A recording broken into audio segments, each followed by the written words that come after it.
Chapitre 1. On me conduit devant le peloton d'exécution. Le temps s'étire. Chaque seconde dure un siècle de plus que la précédente. J'ai 28 ans. En face de moi, la mort a le visage des 12 exécutants. L'usage veut que parmi les armes distribuées, l'une soit chargée à blanc. Ainsi, chacun peut se croire innocent du meurtre qui va être perpétré. Je doute que cette tradition ait été respectée aujourd'hui. Aucun de ces hommes ne semble avoir besoin d'une possibilité d'innocence.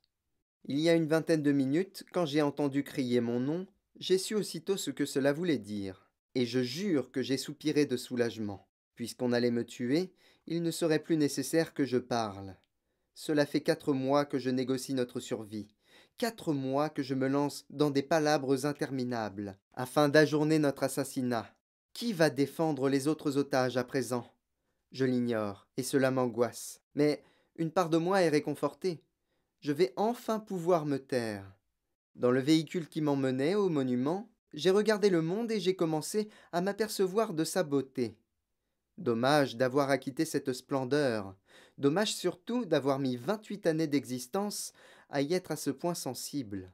On m'a jeté hors du camion et le contact avec la terre m'a enchanté. Ce sol si accueillant et tendre comme je l'aime. Quelle planète charmante! Il me semble que je pourrais l'apprécier tellement plus. Là aussi, il est un peu tard.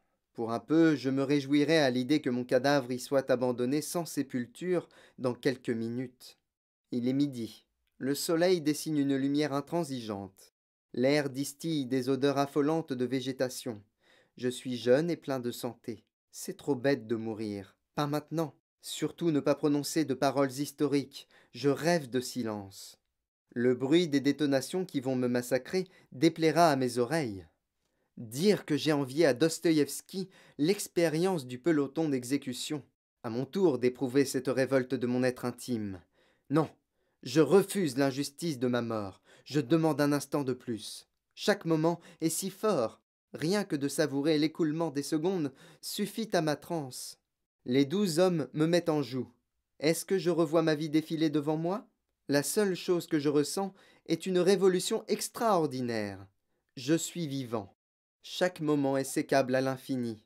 La mort ne pourra pas me rejoindre. Je plonge dans le noyau dur du présent.